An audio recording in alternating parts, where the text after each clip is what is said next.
Sebelum ini, kerajaan mencadangkan operasi ladang dan kilang sawit diteruskan bagi yang terletak di kawasan pedalaman dan terasing dari lokasi yang terkesan dengan wabak COVID-19. Namun ia perlu mematuhi langkah pencegahan dan prosedur operasi standard SOP yang telah digariskan Kementerian Kesihatan Malaysia KKM. Bersama kita secara langsung melalui Skype Menteri Perusahaan, Perdagangan dan Komoditi Datuk Dr. Muhammad Khairuddin Aman Razali. Assalamualaikum, Datuk. Waalaikumsalam warahmatullahi. Baik, Datuk.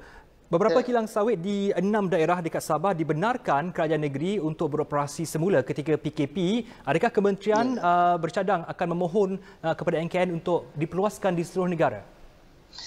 Sebenarnya untuk maklumat semua, semenjak PKP dilaksanakan, kementerian telah mendapat kelonggaran untuk dua sektor beroperasi, itu pertamanya sektor sawit dan juga sektor getah. Itu telah lama kita mulakan. Cuma melibatkan Sabah, berlaku satu arahan dari pihak kerajaan Sabah untuk tidak membenarkan operasi di 3 daerah dan kemudian dilanjutkan lagi hingga ke 6 daerah.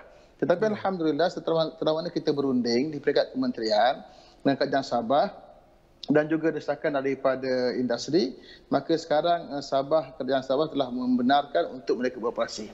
Dan komitmen kita ialah bahawa operasi itu dilangsungkan dengan cara memahami ataupun menegaskan SOP keselamatan kesihatan yang disarankan oleh Kementerian Kesihatan.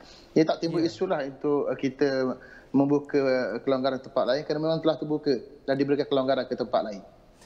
Ya, Datuk. Dikatakan pihak kementerian sedia membantu kerajaan negeri Sabah untuk memantau kepatuhan kilang dalam prosedur COVID-19. Apakah kaedahnya, Datuk? Ya. Kita memang mensyaratkan mana-mana kilang dan juga ladang yang dibenarkan beroperasi mesti mematuhi aturan keselamatan kesihatan yang ditegaskan oleh Kementerian Kesihatan. Antaranya pengambilan suhu di awal pagi, kemudian menggunakan hand sanitizer, kemudian menjarakkan distance sosialnya dan juga apa sahaja perkara yang boleh mengelakkan mereka terlibat dengan ataupun tersebarnya COVID-19. Dan sekiranya berlaku satu kes penyebaran COVID-19 di kawasan tersebut, maka automatik kelanggaran itu akan ditarik balik sama ada di pihak ladang atau di pihak kilang. Dan kalau sekiranya di kawasan yang dianggap red zone, kawasan merah, memang kita tak benarkan mereka beroperasi. Ya. Baik, Datuk. Hanya 20% pekebun getah kecil membuat tuntutan IPG yang berjumlah 100 juta ringgit. Difahamkan antara alasan yang diberikan 80% lagi ialah pekebun getah mereka perlu ke pejabat lembaga getah. Dalam keadaan PKP tentunya mereka tak mahu keluar rumah tanpa alasan kukuh. Jadi apa inisiatif lain, Datuk? Klaim atau tuntutan IPG ini telah lama berlangsung sebenarnya. Memang realitinya antara 10 hingga 20% sahaja penoreh getah yang menuntut. Itulah yang sedang kita usahakan sekarang supaya mereka berusaha untuk menuntut lebih daripada itu. Kerana itulah apa yang saya cuba buat sekarang ialah untuk kita menyemak kembali kaedah yang membolehkan mereka lebih mudah untuk berurusan mendapat tuntutan mereka. Artinya isu ini bukan isu di musim PKP saja. Isu yang telah berlangsung panjang sebelum ini. Kalau kita lihat data sebagai contoh, pada bulan Januari tahun ini, hanya 15 juta saja yang dituntut oleh 64,000 pekebun kecil. Bulan Februari, 8.5 juta sahaja oleh 73,000. Dan bulan Mac ini kita mendapat data yang jelas lagi kerana belum selesai urusannya. Jadi menunjukkan kepada kita bahawa memang kadar usaha rakyat atau penerima getah ini menuntut IP sangat rendah. Itu hanya 10 hingga 20% saja. Sedangkan kalau kita lihat angka penoreh getah ini ialah seramai 457,564 orang. Berarti hanya sekitar 10% sahaja yang 10 hingga 20% saja yang buat klaim. Maka kementerian sekarang cuba melihat cara untuk bantu mereka sehingga mereka berjaya menuntut semaksimal yang mungkin. Bukan hanya musim PKP, bahkan juga pada selepas pasca PKP. Ya. Baik, Datuk. Ramai yang tertanya tentang isu permintaan getah untuk membuat sarung tangan melambung tinggi, namun harga getah di Malaysia kekal pada paras yang rendah. Boleh Datuk jelaskan? Ya. Sebenarnya kita patut bersyukur kepada Allah Subhanahu Wa Taala kerana getah kita memberi sumbangan yang besar untuk dunia, iaitu menerusi penghilangan sarung tangan getah perubatan. Kerana Malaysia menjadi penyumbang utama untuk sarung tangan getah perubatan ini.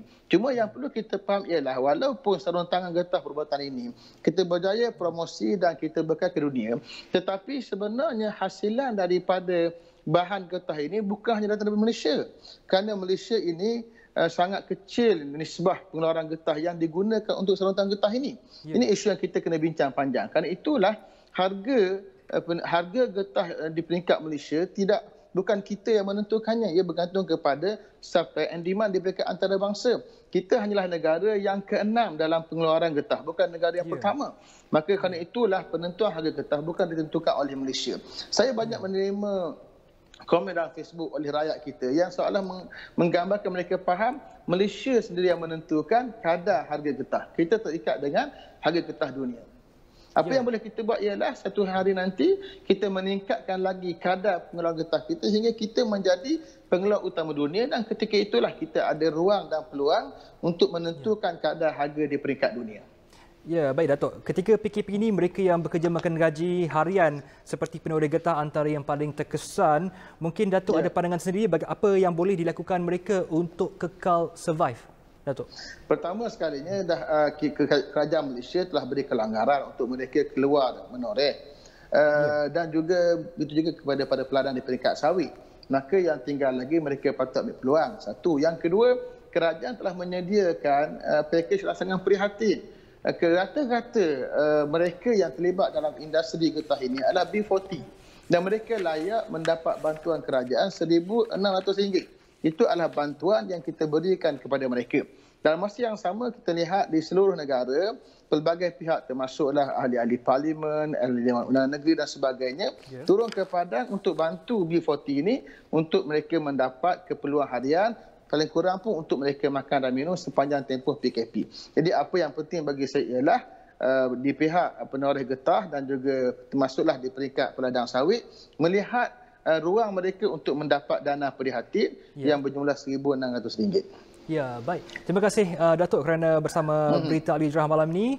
Assalamualaikum warahmatullahi wabarakatuh. Waalaikumsalam warahmatullahi. Baik, tadi Menteri Perusahaan, Peladangan dan Komoditi Datuk Dr. Muhammad Khairuddin Aman Razali. Berita